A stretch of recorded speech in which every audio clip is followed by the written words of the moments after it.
자, 우리 십자가는 용서입니다 라는 제목으로 오늘 말씀을 통해 같이 은혜 나누기 원합니다.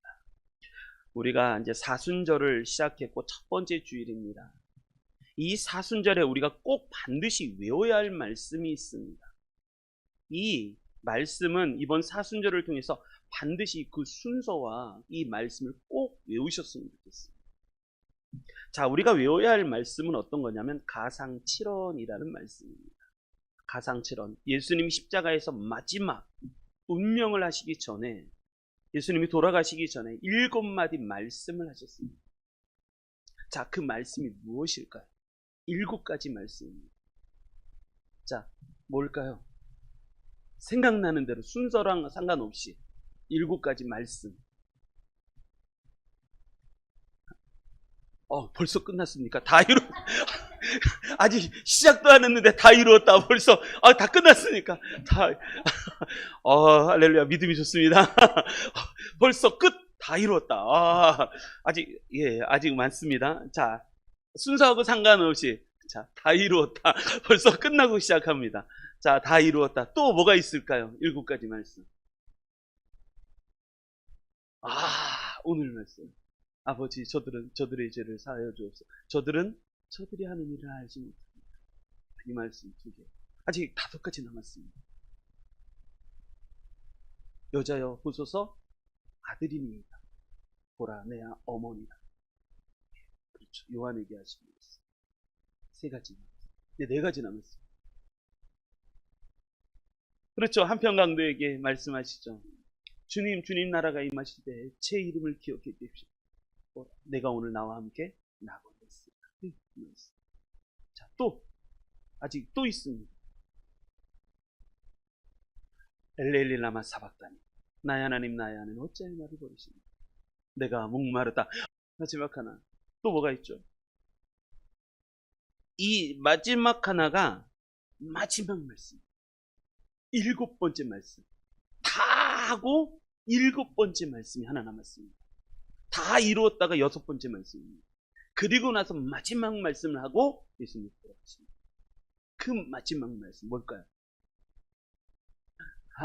아버지, 내 영혼을 아버지의 손에 부탁하노니 하시고 돌아가시더라. 이렇게 말씀입니다. 이것이 총 7가지 말씀입니다. 순서적으로 보면 이렇습니다. 맨 처음에 하시는 말씀이 이 말씀입니다. 아버지, 저들은 첫 죄를 알지 못합니다. 저들을 사하여 주옵소서. 저들이 하는 일을 알지 못합니다. 이게 첫 번째 말씀이죠. 두 번째 말씀이 내가 진실로 내게 이르노니 오늘 내가 나와 함께 낙원에 있으리라. 이게 두 번째 말씀. 세 번째 말씀, 여자여 보소서, 아들입니다. 그리고 요한을 보고 보라, 내 어머니라. 그래서 사도 요한이 평생 마리아를 모셨다고. 그리고 세 번째. 그리고 네 번째, 나의 하나님 어찌하여 나를 버리셨나. 이게 네 번째 말씀입니다. 이 말씀은 마태와 마가복음밖에 안 나옵니다. 마태와 마가복음에는 딱 요 구절만 나옵니다. 요 구절만 나옵니다. 그리고 5번째가 내가 목마르다. 6번째가 다 이루었다. 7번째가 아버지, 내 영혼을 아버지의 손에 부탁합니다. 그리고 나서 예수님이 돌아가셨습니다. 우리가 사순절에 반드시 알아야 되고 사순절에 꼭 외워야 하는 말씀이 이 7가지 말씀입니다. 그리고 요 순서가 중요합니다. 요 순서가 중요하니까 순서도 외우시길 바랍니다. 7주가 지금 이제 주일은 6주가 지나갈 겁니다. 6주가 지나가겠지만 그리고 7번째 되는 주일이 부활주일입니다. 4월 20일 부활주일입니다. 그런데 우리가 이 말씀을 조금 더 살펴보겠지만 이 말씀의 깊은 영적인 의미, 영적인 이해가 있었으면 좋겠고, 그리고 이 순서의 말씀을 진짜 하나씩 순서대로 외우셨으면 좋겠습니다. 이게 이번 사순절에 우리가 해야 될, 반드시 꼭 알아야 되는 말씀 중에 하나입니다. 이 말씀을 꼭 외우시고 아시기를 주님의 이름으로 축복합니다. 그런데 이 가상칠언을 통해서 깊은 은혜를 받은 사람이 한 명이 있습니다. 그리고 전 세계 천년의 암흑의 역사를 뒤집어버리고 종교개혁을 일으킨 사람이 있습니다. 그 사람이 이 가상칠언 7가지 말씀을 통해서 은혜 받고 종교개혁을 일으켰어요. 그 사람이 누구냐? 이 가상칠언의 말씀을 통해서 변화된 사람. 그 사람이 누구냐면 마르틴 루터라는 사람. 마르틴 루터가 깊은 고뇌와 깊은 고통 가운데 있었습니다. 그것을 뭐냐면 안페이퉁이라고 말합니다. 루터의 안페이퉁이라고 말합니다. 이 안페이퉁이라는 것은 뭐냐면 시련, 고통이라는 말입니다. 루터가 끊임없이 솟아오르는 근본적인 죄의 본질, 죄의 문제로 인해서 큰 고심을 하고 있었습니다. 그래서 고통스러워하고 있었습니다. 그게 안페이퉁이라는 안페이퉁. 이 몸에서 나오는 이 죄악을 내가 도대체 어떻게 하겠느냐. 내가 수도원에서 내가 수도사가 되고, 내가 이제 앞으로 사제가 될 거고, 내가 주의 종이 될 거고, 성직자가 될 건데, 그럼에도 불구하고 내 속에서 깊은 곳에서 우러나오고 있고, 흘러나오고 있는 이 죄의 문제를 어떻게 할 것인가. 루터가 아주 깊은 고민이 있었습니다. 끊임없이 이 죄가 찾아와서 정결함을 깨뜨리고, 정욕을 쫓게 만드는 이 죄의 도전 앞에, 루터는 끊임없이 기도를 하고 끊임없이 말씀을 보고, 그리고 저 성베드로의 계단 28개를 무릎으로 기어 올라가지만 이 죄 문제가 해결이 안 되는 거예요. 이 영적인 해갈은 이루어지지 않았습니다. 그러다가 루터가 어거스틴 수도에 있는 탑 안에 조용한 서재에 들어가서 하나님의 말씀을 묵상하고 있습니다. 세 가지의 성경 말씀을 묵상했는데, 첫 번째가 시편의 말씀, 두 번째가 로마서, 세 번째가 갈라디아서, 이 세 편의 말씀이었습니다. 이 세 편이 깊은 영적인 통찰을 가져왔고, 이 세 편에서 얻어들였던, 깨달았던 큰 중요한 교리가 종교개혁을 일으켰습니다. 그게 이신득구라고 말하는 믿음으로 말미암아 구원을 받는다. 이걸로 인해서 95개의 반박문을 붙이고 종교개혁을 일으켰던 게 루터입니다. 그래서 시편 어거스틴 수도의 탑 안에서 조용한 서재에서 뭐를 읽었냐면 시편부터 읽기 시작합니다. 시편 쭉 읽다가 시편 22편 1절에 딱 다다랐어요. 시편 22편 1편에 딱 다다랐을 때, 루터가 그것을 딱 다다랐을 때 그 말씀이 이 말씀이었어요.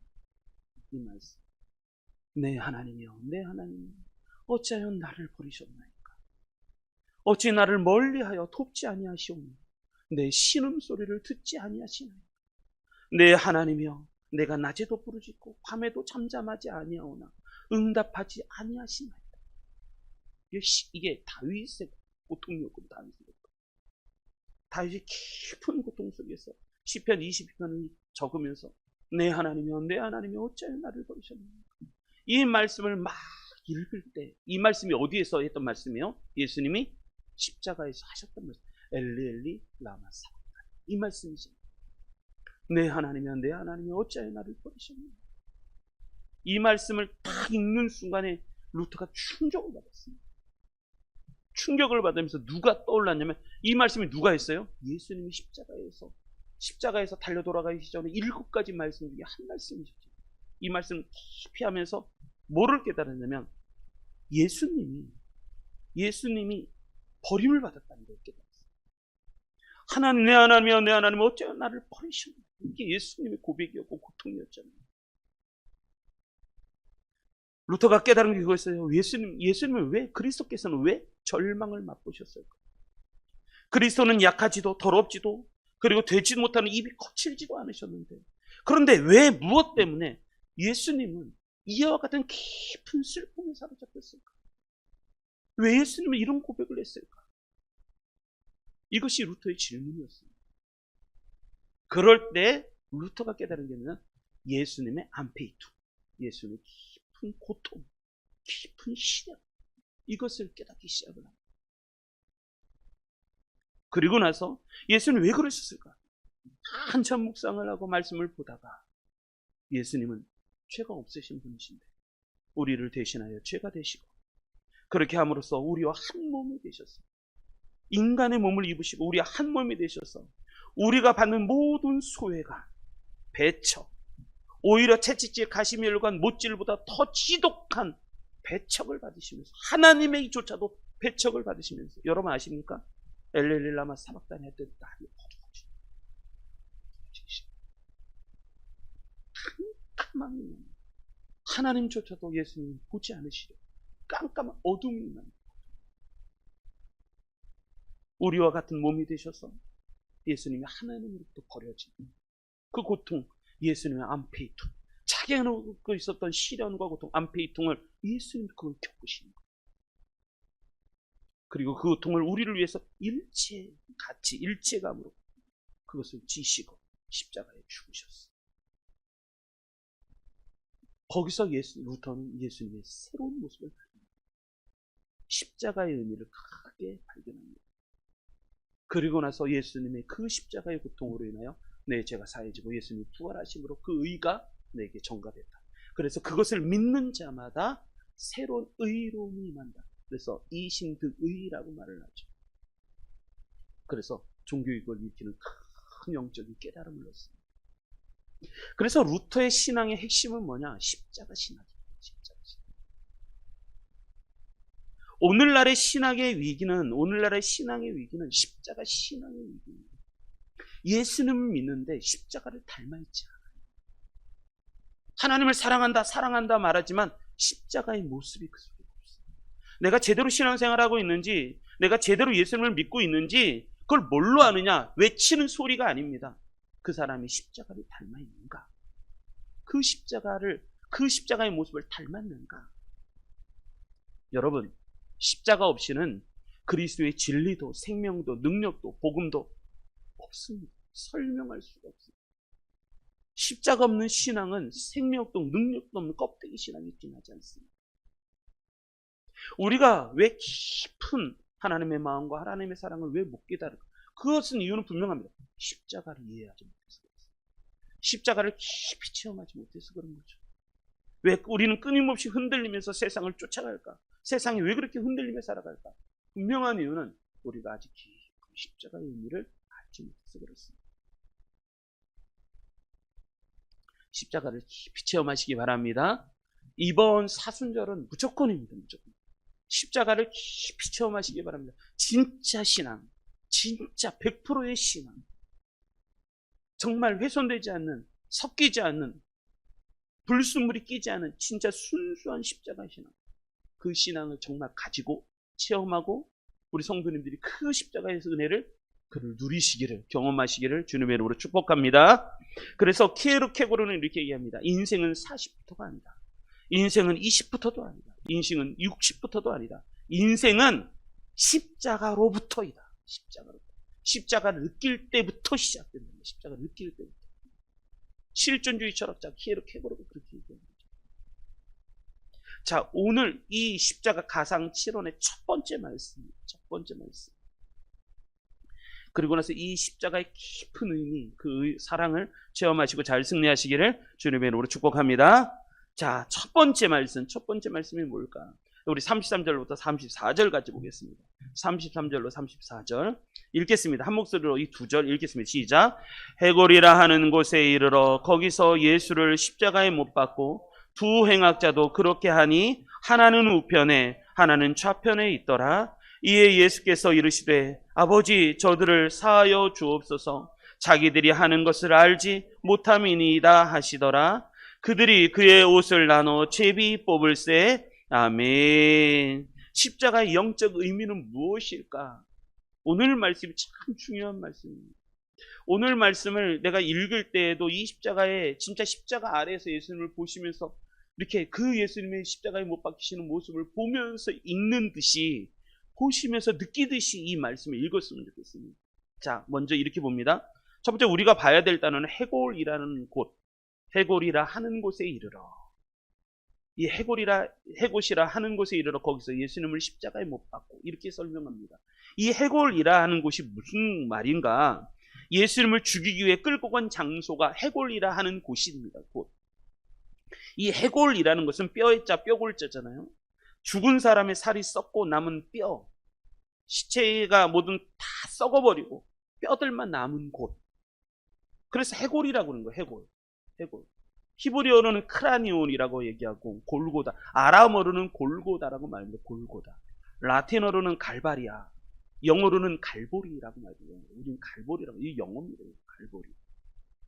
골고다, 이 해골이라 하는 곳, 여기는 어디면 죄인을 처형하는 곳입니다. 그래서 죄인의 수없이 많이 처형됐던 모양입니다. 그래서 이곳저곳에 처형된 죄인들의 해골과 뼈가 많이 널려 있다. 그래서 해골이라 하는 곳이라고 말을 합니다. 그리고 그곳의 지형이 저 멀리에서 보면 해골과 닮았다는 거예요. 해골과 닮았다. 해골의 모습과 너무도 흡사해서 붙여진 이름. 그래서 골고다 해골이라고 부르는 거예요. 근데 거기에서 예수님을 끌고 가 십자가에 못 박고 예수님을 죽이기 위해 끌고 간 곳이 해골이라는 곳이에요. 해골. 거기서 예수님을 못 박고. 그리고 두 번째 우리가 살펴봐야 될 것은 이겁니다. 거기 보면 그 다음 말씀, 두 행악자도 그렇게 하니 하나는 우편에 하나는 좌편에 있다. 두 행악자. 이 두 행악자, 행악자라는 말이 뭐냐면 나쁜 일을 행한 사람이에요. 나쁜 일을 행한 사람. 범죄자, 범법자. 이런 말이에요. 이런. 그 사람을, 그러니까 예수님을 먼저 십자가에 못 박고 두 행악자도 그 다음에 똑같이 못을 박았다는 얘기예요. 무슨 얘기냐? 예수님도 죄인으로 처형시켰다는 거예요. 예수님 무슨 죄를 지었는지 아무런 재판의 결과가 없잖아요. 재판의 결과는 예수님은 무죄하다. 그런데 예수님을 끌고 가서 십자가, 이 해골이라는 곳에 이르러서 예수님을 십자가에 못 박아버립니다. 그리고 좌우편에 한 명씩 한 명씩 또 똑같이 못 박았다는 거예요. 그런데 우리가 주요 살펴야 될 말씀은 34절입니다. 오늘의 말씀의 가장 중요한 말씀이 34절 말씀입니다. 34절. 우리 34절 한 번 더 읽겠습니다. 시작. 이에 예수께서 이르시되 아버지 저들을 사하여 주옵소서 자기들이 하는 것을 알지 못함이니이다 하시더라. 그들이 그의 옷을 나눠 제비 뽑을세. 아멘. 이 중에서 가장 중요한 단어가 뭘까요? 이 말씀 중에서 가장 중요한 34절이 가장 중요합니다. 이 중에서 가장 중요한 단어. 저는 이 말씀이 예전에는 안 보였어요. 분명히 나는 읽었는데 이게 눈에 안 들어오더라고요. 근데 이번 설교를 준비하면서 이 말씀이 눈에 확 들어오는데 이게 우와 하면서 들어왔어요. 이 말씀이 뭘까요? 이 말씀. 예. 그렇죠. 그 말씀도 있고 가장 중요한 말씀. 저는 이 말씀이 어떻게 이 말씀이 이렇게 있을까? 저는 이 중에서 가장 중요한 말씀이 이해라는 거예요. 이해. 이해라는 단어는 호대라는 단어입니다. 헬라어로는 호대라고 말하는데 그것은 뭐냐면 그래서 그때에라는 말이에요. 그때에. 그러니까 사람들이 해골이라 하는 곳에 예수님을 끌고 갑니다. 거기서 예수님을 먼저 십자가에 못 박습니다. 그리고 또 한 명의 죄인은 좌편에, 또 한 명의 죄인은 우편에. 그래서 똑같이 못을 박았습니다. 그래서 세 개의 십자가가 쓰죠. 그럴 때에, 그때라는 단어예요. 저는 이 그때가 그렇게 은혜가 되는 거예요. 그때에 예수께서 말씀하시기 시작해요. 언제요? 예수님이 십자가에 못 박고 좌우편에 죄인들도 못 박아서 예수님을 죄인으로서 처형할 그때에, 못이 박혀질 그때 예수님이 입을 열어서 말씀하시죠. 여러분이 죽을 때, 여러분 죽음의 경각에 달리면 여러분 무슨 얘기 하시겠습니까? 제가 만약에 예수님이라면 아마도 이런 얘기 했을 것 같아요. 이 배신자 칼입니다. 은삼씩 입어오라고 나를 팔아. 저 같으면 울부리쳐서 배신감을 느끼고 내가 거북하고 부활해갖고 인간이 또 가만히 인간적인 모습. 여러분 죽음의 경각이 달립니다. 왜 죽음의 경각이 달렸으면 포악해지는가, 거칠어지는가? 병원에 가보면 아픈 환자들이 왜 거친지 아십니까? 아프니까 그런 거예요. 아프니까 배려할 수 있는 여유가 없어요. 마음에. 와서 앉으세요. 뭐 하세요? 이럴 여유가 없어요. 아프니까. 아프면요 사람이 거칠어지는 거예요. 어느 날 갑자기 어떤 사람이 그냥 일상적으로 있던 사람이 갑자기 거칠어졌어요. 왜 거칠어졌을까요? 그 사람의 마음이 아프니까. 여유가 없는 거예요. 여유가. 내 마음이 기다려줄 여유가 없으니까 거칠어지기 시작하는 거예요. 아무것도 아닌 것에 화를 막 내고. 왜? 그의 마음이 아프니까. 만약에 예수님이 이 죽음에 있었을 때 완전히 진짜 인간적으로 생각하면 유다의 배신 생각나지 않겠습니까? 모든 제자들이 예수님을 버리고 도망가 버리는 그러한 배신감, 그리고 거기서 오는 외로움. 제발 나를 위해서 기도해달라고 부탁할 때 다들 잠자버리는 그런 11명의 제자들이 있어요. 생각나지 않겠습니까?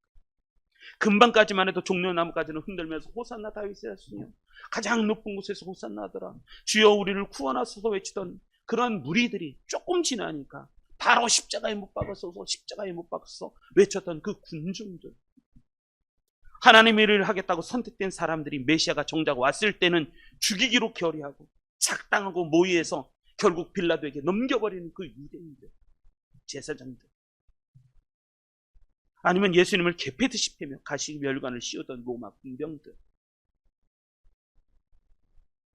결국 무리에게 줘서 불의한 재판을 통해서 예수님을 넘겨버린 본디오 빌라도. 그런 생각이 들지 않았을까요? 바로 그때 예수님이 십자가에 못 박혔을 때, 좌우편에 강도도 못 박히고 골고다까지 끌려가서 못 박힐 그때에, 바로 그때, 이해라는 말이 그 말이에요. 그때에, 그때. 근데 예수님은 이렇게 말씀하십니다. 예수께서 입을 열어 말씀하시고 고통 속에 있을 때, 아버지, 저들을 사하여 주옵소서. 자기들이 하는 것을 알지 못하나이다.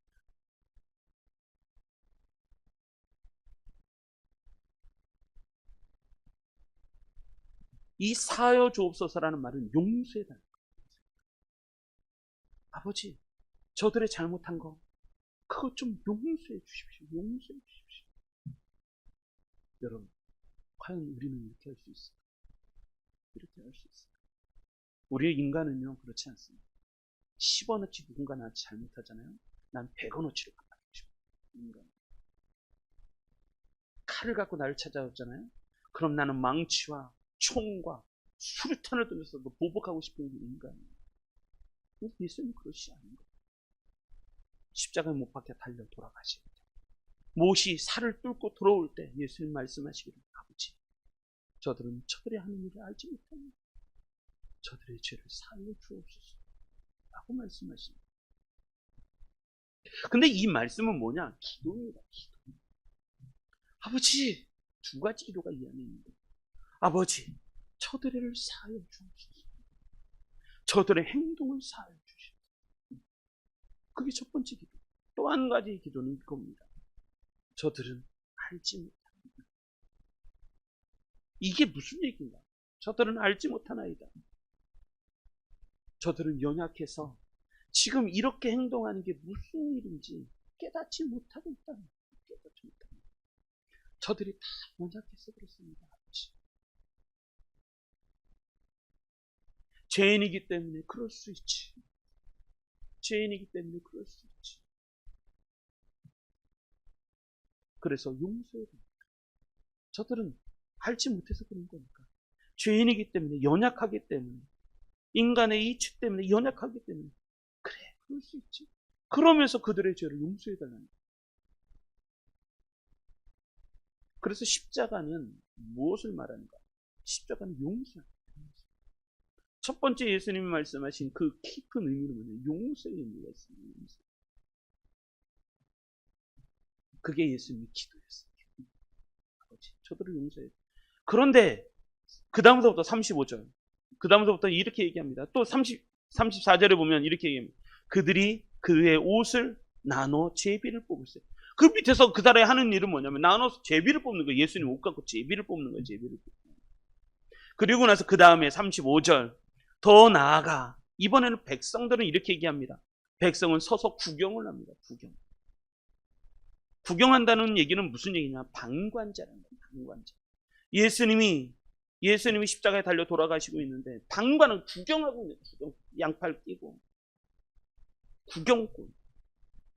모욕적인 태도를 취하지는 않았지만 그러나 구경꾼으로 있는 거예요. 구경꾼. 여러분, 우리가 십자가를 목격할 때, 십자가 안에 나아갈 때 구경꾼으로 있지 마시길 바랍니다. 구경꾼으로 있으시면 안 돼요. 사순절, 에이, 지나가겠지. 옆에서 방관하시면 안 되는 거예요. 방관하시면. 그 안에 우리가 들어와서 한 발자국 더 들어오시길 바랍니다. 그래서 그 십자가에 더 가까이 가시길 바랍니다. 그래서 제가 좋아하는 찬송 중에 하나가 십자가 그늘 아래, 나는 십자가 그늘에서 나의 쉴 곳 찾아. 저는 그 찬양이 너무너무 좋아요. 그래서 사순절 때마다 그 찬양을 늘 부르곤 하는데, 십자가 그늘 내가 거기 옵니다. 방관자로 있으면 그리고 그 다음에 관리들은 이렇게 얘기합니다. 관리들은 유대 관원들을 얘기하죠. 종교 지도자를 얘기하죠. 그들은 뭘 하냐면 비웃어 이르되, 비웃기 시작합니다. 비웃는 거예요. 비웃으면서 하는 얘기가 뭐라 그러냐면, 저가 남을 구원하였으니 만일 하나님이 택하신 자 그리스도이면 너도 구원해보라는 거예요. 너도 구원해보라는 거예요. 불신을 얘기하는 거죠. 네가 만일 하나님의 택하신 자, 네가 그리스도냐? 그렇다면 야, 네는 구원 못하고 너나 잘해, 너나 잘해, 그런 얘기죠. 너나 잘해, 네 자신을 구해보라는 거예요. 이것이 조롱과 멸시를 얘기합니다. 멸시. 관리들은 그렇게 얘기하죠. 그 다음에 더 나아가 군인들은 이렇게 합니다. 군인들은 오히려 뭐를 하냐면 희롱을 하는 거예요. 희롱이라는 것은 뭐냐면 조롱이에요. 조롱하면서 나와 신 포도주를 줍니다. 이 신 포도주라는 뭐냐? 값싼 포도주예요. 값싼 식초 얘기합니다. 식초. 값싼 포도주를 얘기해요. 로마 병정들이, 이 군인들은 로마 병정을 얘기하는 거죠. 병정들이 가지고 다녔던 음료수의 일종입니다. 십자가 처형시 제수의 고통을 조금이나 갈증을 해결해 주기 위해서 주는 싼 포도주를 얘기해요. 싼 포도주. 근데 그것을 뭐 하면서? 희롱하면서 주는 거예요. 희롱하면서. 그러면서 37절 이르되 내가 만일 유대인의 왕이면 너를 구원하라는 거예요. 네가 유대인의 왕이냐? 왕이 어떻게 자기도 구원 못해? 말이 되냐? 네가 유대인의 왕이면 네가 너를 구원해보라는 거야. 네가 너를 구원해. 그리고 그 위에는 유대인의 왕이라 쓰는 죄패 붙었다는 거예요. 죄패, 유대인의 왕. 이게 조롱이죠. 똑똑하대. 왕이래. 그러니까 네 왕 이름 써놓은 거예요.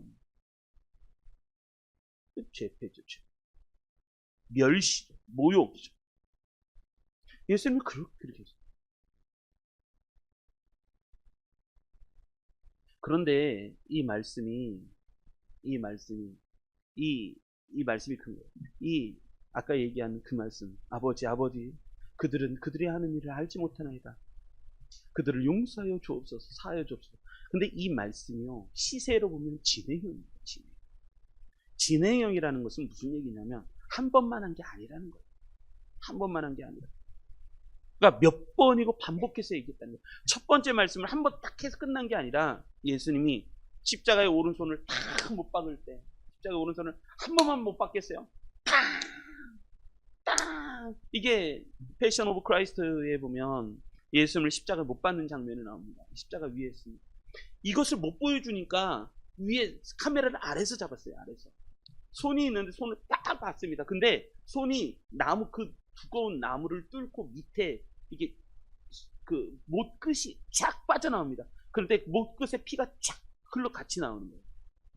그래서 이게 위에서 못 잡으니까 카메라가 아래에서 못이 툭 칠 때마다 툭 하면서 피가 쫙쫙 흐르는 거예요. 그래서 위에서 또 못을 박는데, 근데 이 감독이, 패션 오브 크라이스트의 감독이 멜 깁슨이잖아요. 멜 깁슨. 그 유명한 멜 깁슨 영화배우. 그래서 그 망치, 멜 깁슨이 예수님을 믿잖아요. 그래서 그 망치질을 누가 했냐면 멜 깁슨이 했다는 거예요. 감독이 직접. 그래서 예수님이 십자가에 있는 거 탁 박으면서, 내가 감독인데 영화를 만드는데 내가 예수님을 십자가에 하면서 자신이 직접 그렇게 했다는 거 아니에요. 그래서 카메라를 보면 아래에서 못이 촥 나옵니다. 그럼 피가 촥 흐르고. 그래서 나무까지도 관통해버렸잖아요. 근데 그때 예수님 뭐라고 하냐? 아버지, 저들을 사하여 주옵소서. 왼손을 십자가에 못 박을 때, 아버지, 저들의 죄를 사하여 주옵소서. 오른쪽에 못을 탁 박을 때, 아버지, 저들의 죄를 사하여 주옵소서. 저들은 저들이 하는 일을 알지 못합니다. 발에 못을 두 발을 포개잖아요. 두 발을 포개가 거기서 못을 탁 박을 때, 그때 또 예수님 기도하시는, 아버지, 저들을 사하여 주옵소서.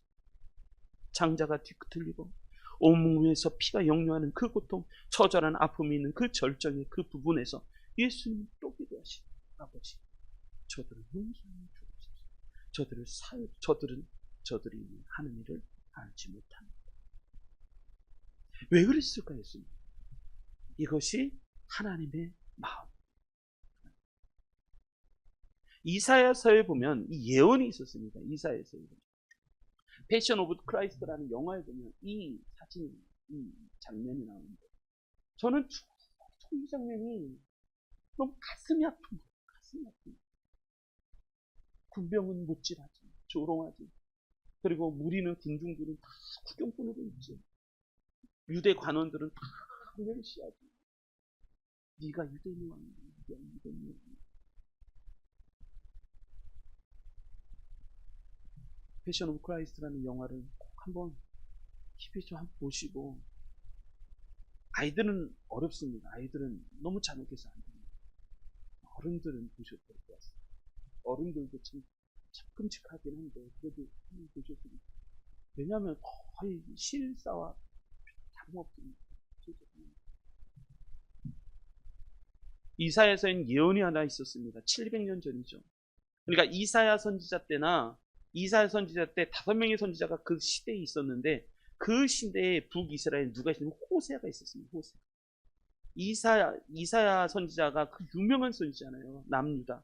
북이스라엘은 호세아 선지자가 있습니다. 둘 다 예수 그리스도의 사랑, 하나님의 사랑을 전했습니다. 그런데 이사야가 예언한 게 시편 50, 이사야 53장에 보면 12절에 이렇게 얘기합니다. 그러므로 내가 그에게 존귀한 자와 함께 몫을 나누게 하며 강한 자와 함께 탈취하는 것을 나누게 하리니. 이건 뭐냐면 예수님의 옷을 존귀한 자라고 하는 사람과 강한 사람들이 그것을 나누었다는 거예요. 옷을 나누었다는 거죠. 그리고 두 번째, 이는 그가 자기 영혼을 버려 사망에 이르게 하며. 그리고 세 번째, 범죄자 중 하나로 헤아림을 받았더라. 그래서 골고다에 못 박았죠. 그러나 그가 많은 사람의 죄를 담당하여 범죄자를 위하여 기도하였습니다. 이게 예언된 말씀입니다. 하나님의 뜻을 이루려고 한 거예요. 왜? 지금 하나님이 아픕니다. 그런데 패션 오브 크라이스트 보면 그래서 하늘에서 눈물이 하나가 눈물이 위에서 예수님 엘렐라마사 눈물이 탁 떨어집니다. 떨어지다가 땅에 탁 부딪혔을 때 지진이 일어나기 시작합니다. 예수님 그때 얘기한 거예요. 그때. 저는 이 말씀을 준비하다가 그 세계의 못이라는 찬양이 있어요. 세계의 못. 저는 이 세계의 못이라는 찬양이 너무 내 마음속에 들어와서 이 찬양을 보고 주님 하면서 이 찬양을 불렀어요. 주여 저들의 죄를 용서하여 주옵소서. 과연 우리는 신앙생활을 한다고 하는데 정말 예수님을 닮아야 합니까? 정말 십자가를 닮아야 합니까? 십자가를 닮아가시기를 바랍니다. 진짜 예수님을 믿는다는 것은 내 믿음 갖고 나 열심히 하고 그게 아니에요. 믿는다는 말은 십자가를 안다는 거예요. 십자가를 내가 경험해 본 거예요. 우리는 십자가를 압니다. 머릿속으로는 압니다. 근데 그걸 진짜 경험. 그 사랑을 내가 체험한 거예요. 루터처럼 십자가를 체험하고 난 후에 가상치론의 그 말씀을 깨닫고 난 후서부터는 루터가 변했어요. 그리고 종교교회를 일으켰어요. 삶이 변하고 시대가 변하고 그래서 기독교가 탄생해요. 신교가 탄생해요. 그런데 진짜 그 다음에 놀라운 일이 벌어져요. 이게 오늘은 마지막 말씀입니다. 놀라운 일이 벌어지는데 무슨 일이 벌어지는가? 자, 누가복음 그 다음에 23절 그 다음부터 46절부터 49절 이런 말씀이 있습니다. 그 다음에 46절부터 예수께서 큰 소리로 불러 이르시되 아버지 내 영혼을 아버지의 손에 부탁하나이다 하고 이 말씀을 하신 후에 숨지십니다. 그래서 누가복음은 첫 말씀과 끝 말씀을 기록하고 있어요. 그러니까 가상칠언의 첫 번째 말씀 아버지 저들을 사하여 주옵소서 저들은 저들이 하는 일을 알지 못하나이다. 그리고 맨 마지막 말씀 아버지 똑같이 아버지를 시작해요. 아버지 내 영혼을 아버지의 손에 하고서 그 말씀을 하신 후에 숨지십니다. 그러니까 첫 말씀과 마지막 말씀을 누가복음이 기록하고 있어요. 그런데 그 다음부터가 문제입니다. 47장 백부장이 그 된 일을 보고 하나님께 영광을 돌리게 됩니다. 이 사람은 정령 의인이고 백부장이 누구예요? 로마 군인 아닙니까? 조금까지만 해도 예수님을 죽이라고 명령했던 그 군인. 근데 그 군인이 하나님께 영광을 돌리기 시작하면서 이 사람은 정령 의인, 예수님의 의로 무죄를 진단했어요. 그런데 그 정도가 아니에요. 그 다음에 48절, 이에 구경하러 모인 무리도, 구경꾼 방관자였던 그 무리도 그 된 일을 보고 다 가슴을 치며 돌아갑니다. 다 가슴을 치며 돌아갑니다.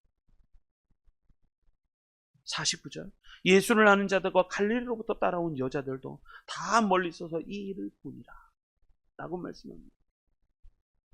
그러니까 무슨 얘기냐, 예수님을 찔렀고 죽였던 그 백부장 군인, 하나님께 영광을 돌리고 정말 이 사람은 의인이라고 고백을 하며, 또 방관자였고 죽음의 무언으로 동조했던 그 사람들도 예수님의 그 희생을 보면서 슬퍼하는 거예요. 슬퍼.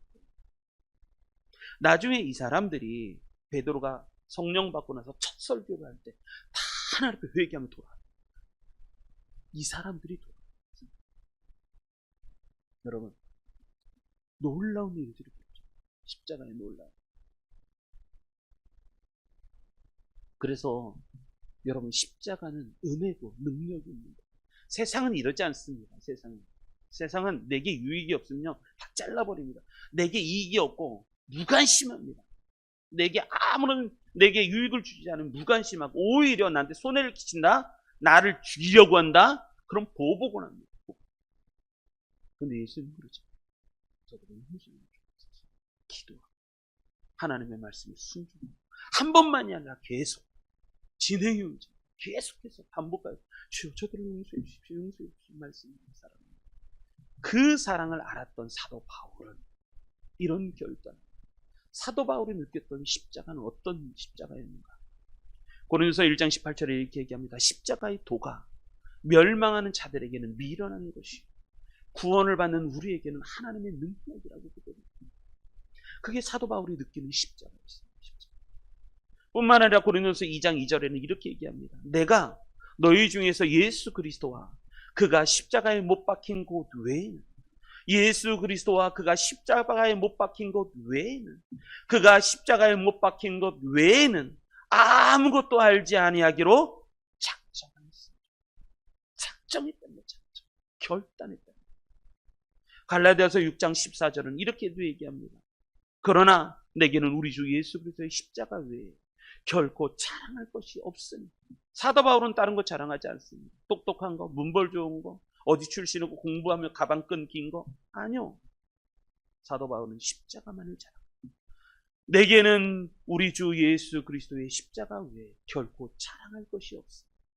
그리스도 예수로 말미암아 세상이 나를 대하여 십자가에 못 박히고 내가 또한 세상을 대하여 그러하리라.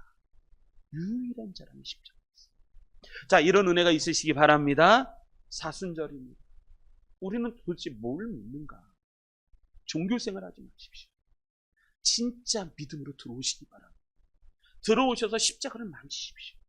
저도 십자가 목걸이를 지금 하고 있지만, 십자가 목걸이, 이게 하는 게 중요한 게 아니라 이것을 만지셔야 돼요. 이것을 느끼셔야 돼요. 이걸 체험해야 돼요. 신앙이라고 하는 건 어떤 거냐? 십자가를 닮아야 됩니다. 그래서 루터가 그런 얘기합니다. 모든 것을 제대로 분별할 수 있는 시금석이 뭐냐? 거의 십자가를 닮아 있는가? 루터의 십자가 신학이라고 합니다. 정말 십자가를 닮았는가? 그것을 보면 다 분별하는 거야. 암만 떠들고 분중이 일어나서 뭘 하고, 아니요, 그들이 십자가를 닮았는 거예요. 십자가를. 이번 사순절에 우리 십자가를 닮으시기 바랍니다. 그래서 우리 십자가를 사랑하시고, 오늘 이번 사순절 주제가 그거잖아요. 사순절 주제, 그리스도의 십자가를 사랑하라. 십자가를 깊이 사랑하시는 우리 성도님들 되시기를 주님의 이름으로 축원합니다.